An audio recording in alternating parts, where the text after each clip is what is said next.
Hello বন্ধুরা, তোমাদের সকলকে প্রিয়া হ্যান্ডরাইটিং চ্যানেলে স্বাগত। আজকের যে বিষয়টি পড়ব তা হলো জীবনানন্দ দাশ। ভূমিকা: রবীন্দ্রনাথের মতো বাংলা কবিতার গানের ধারার সবচেয়ে উল্লেখযোগ্য কবির নাম জীবনানন্দ দাশ। জীবনানন্দ দাশের কাব্যে গ্রাম বাংলার ঐতিহ্যময় নিসর্গ, প্রকৃতি ও রূপকথা পুরাণের জগৎ চিত্ররূপময় হয়ে উঠেছে। তাই তাকে রূপসী বাংলার কবি হিসেবে অভিহিত করা হয়েছে। জীবনানন্দ দাশের প্রতিটি কবিতায় আমাদের চেতনার এবং এক অন্যরকম স্বাদ এনে দেয়। তার সমসাময়িক অনেক কবির মতে তিনি কিন্তু প্রত্যক্ষভাবে রবীন্দ্র বিরোধে অবতীর্ণ না হয়েও নিঃশব্দে বাংলা কবিতায় যুগান্তর ঘটিয়েছেন। জন্ম, বংশ পরিচয়: কবি জীবনানন্দ দাশ 1899 খ্রিস্টাব্দে 17 ফেব্রুয়ারি বাংলাদেশের বরিশালে জন্মগ্রহণ করেন। তার পিতার সত্যানন্দ দাশ ও মাতার নাম কুসুম কুমারী দাশ। পিতা পেশায় ছিলেন একজন শিক্ষক এবং মা ছিলেন ঊনবিংশ শতাব্দীর একজন মহিলা কবি। তার লেখা আদর্শ ছেলে কবিতাটি অত্যন্ত জনপ্রিয়। আমাদের দেশে হবে সেই ছেলেকে, কথায় না বড় হয়ে কাজে বড় হবে।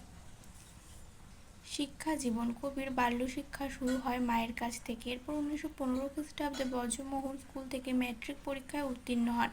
1917 খ্রিস্টাব্দে তাই এই পরীক্ষাতে প্রথম বিভাগে উত্তীর্ণ হওয়ার পর প্রেসিডেন্সি কলেজে ভর্তি হন এবং 1919 খ্রিস্টাব্দে ইংরেজি বিষয়ে অনার্স নিয়ে বিএ পাশ করেন। 1921 খ্রিস্টাব্দে কলকাতা বিশ্ববিদ্যালয়ে এমএ পাশ করেন। কর্মজীবন: কবি জীবনানন্দ দাশের কর্মজীবন হলো কলকাতা সিটি কলেজে অধ্যাপনার মধ্য দিয়ে। এই কলেজেই তিনি 1922 থেকে 1928 খ্রিস্টাব্দ পর্যন্ত অধ্যাপনার কাজে যুক্ত ছিলেন। তবে 1928 খ্রিস্টাব্দে কবিকে চাকরি থেকে বরখাস্ত করা হয়। এরপর কবি বগেরহাট কলেজে কয়েক মাস অধ্যাপনা করেন এবং 1929 খ্রিস্টাব্দে দিল্লির কলেজে যোগ দেন। 1935 খ্রিস্টাব্দে কবি জন্মস্থানে ব্রজমোহন কলেজে চাকরিতে যোগ দেয়।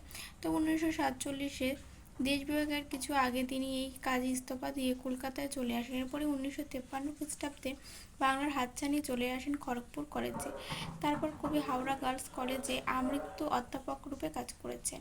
উপসংহার: জীবনানন্দ দাশ গণতান্ত্রিক কবি নন, তিনি বিরল কবিদের একজন। 1954 খ্রিস্টাব্দে 14 অক্টোবর রাসবিহারী অ্যাভিনিউ ধরে হাঁটছিলেন। কবির সেই সময় ঘটে দুর্ঘটনা।